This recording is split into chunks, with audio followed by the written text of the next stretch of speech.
ಕೊಪ್ಪಳ ಫ್ಯಾಕ್ಟ್ರಿದು ನಾನು ನಿನ್ನೆ ಉತ್ತರ ಕೊಟ್ಟಿದ್ದೀನಿ ನಮ್ಮಲ್ಲಿ. ಅದರಿಂದ ಏನ್ರೆ ಬಾಧಕ ಆಗ್ತಂದ್ರೆ ನಿಶ್ಚಿತವಾಗಿಯೂ ಅದಕ್ಕೆ ಅದರಲ್ಲಿ ಪರವಾನಗಿ ಕೊಡೋದಿಲ್ಲ. ಅಥವಾ ಅವ್ರು ಬೇರೆ ಕಡೆ ಶಿಫ್ಟ್ ಮಾಡ್ಕೋಬೇಕು ಅಥವಾ ಅದನ್ನು ಪರಿಹಾರ ಕೈಕೊಳ್ಬೇಕು, ಏನು ಮಾಡಬೇಕು. ಎಲ್ಲರಿಗಿಂತ ಮುಂಚಿತವಾಗಿ ನಾನು ಸಿದ್ದೇಶ್ವರ ಸ್ವಾಮಿಗೆ ಭೇಟಿ ಆಗ್ತಾ ಇದ್ದೀನಿ. ಅವ್ರ ಬಗ್ಗೆ ನನ್ನ ಅಪಾರವಾದವರು, ನನ್ನ ಅಷ್ಟೇ ಪ್ರೀತಿ ಹೋಗಿದೆ, ಅಷ್ಟನಾಗ ಅವ್ರ ಬಗ್ಗೆ ನನಗೆ ಅಷ್ಟೇ ಗೌರವ ಇದೆ. ಸಿದ್ಧಗಂಗಾ ಮಠ ಇದೆ, ಎರಡನೇ ಸಿದ್ಧಗಂಗಾ ಮಠ ಇದೆ, 5,000 ಮಕ್ಕಳಿಗೆ ಶಿಕ್ಷಣ ಕೊಡ್ತಾರೆ. ಅವ್ರ ಜೊತೆ ಹೋಗಿ ಚರ್ಚೆ ಮಾಡ್ತೀವಿ. ಮತ್ತು ಈಗ ಯಾವ ಫ್ಯಾಕ್ಟ್ರೀಸ್ ಇರೋದಲ್ಲ ಆ ಫ್ಯಾಕ್ಟ್ರಿ ಅವರು ತಾವು ಇದು ಮಾಡಿದ್ರೆ ನಮ್ಮೇನು ಪೊಲ್ಯೂಷನ್ ಆಗಲ್ಲ ಅಂತೇಳಿ ಹಿಂದೆ ಪೊಲ್ಯೂಷನ್ ಕ್ಲಿಯರೆನ್ಸ್ 2021 ಕೊಟ್ಟಿದ್ದಾರೆ.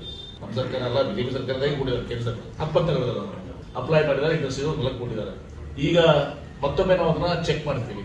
ಈಗ ನಾವು ಸ್ವಾಮೀಜಿಯವ್ರಿಗೆ ಬಿಡ್ತೀವಿ, ಅವ್ರ ಟೀಮಲ್ಲಿ ಅಂತ ಅವ್ರಂದ್ರೆ ಅಲ್ಲಿ ಏನು ಪರಿಸರವಾದಿಗಳೆಲ್ಲ ಇಂಡಿಯನ್ಸ್ ಆಫ್ ಸೈನ್ಸ್ ಹತ್ರ ಯಾರು ಡೌಟ್ ಮಾಡಂಗಿಲ್ಲ, ನಿಷ್ಪಕ್ಷಪಾತ ಮಾಡ್ತಾರ, ಹೋಗ್ತೀರಾ ಇಲ್ಲ ಅಂತವ್ರಿಗೆ ಇಂಟ್ರೆಸ್ಟ್ ಮಾಡ್ತೀವಿ.